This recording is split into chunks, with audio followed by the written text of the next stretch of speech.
For the music news with Sinead. Yes, so we're talking about Radiohead. As since the release of The King of Limbs earlier this year, the band have only made a couple of live appearances, including Glastonbury and a few shows in New York. But that is all set to change next year, as we heard last week. The band have yet to announce specific tour dates, but bassist Ed O'Brien's been sharing details of how their plans for a tour are shaping up. He told Six Music's Sarah Jane Griffiths that playing the album live was always going to be tricky, as they took such a different approach to making it.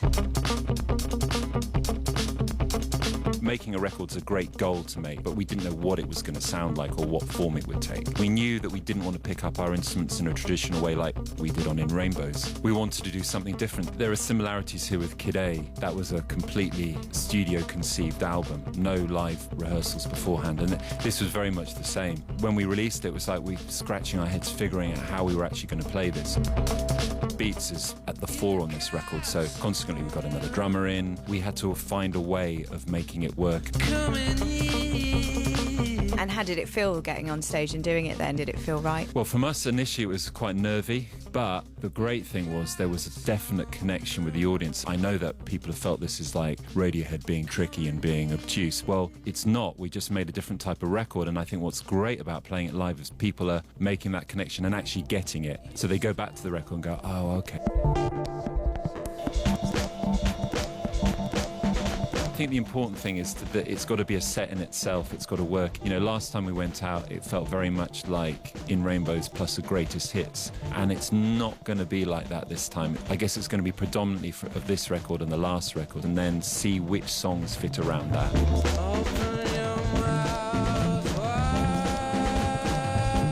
Got any closer to sort of when that might happen? We're just finalising dates for next year that will run from sort of the end of February through to, I guess, November, but not solidly. We'll be in the UK, we'll be in the US, the usual ports of call. Will they be big shows or small? Some of the shows will be outside, but the ones in Europe are going to be inside, and I think that was very much a reaction to when we played last time. We did all outside shows, and I think playing in the height of summer, you sort of compromise the production, and we'd like to give Andy, our lighting guy, a good crack of the whip with the production, and also sound. Outdoor gigs can be great, but I think the sound can get diluted a bit. It's like you miss the bass as well. You know, there's a power that when it's all going off in a room and all the sounds bouncing off.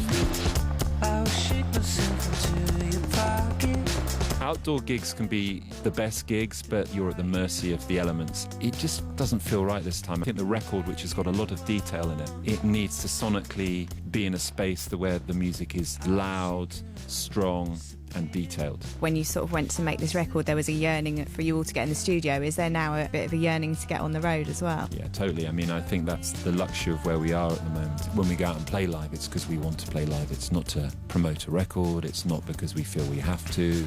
It's because we really, really want to. Oh, Ed.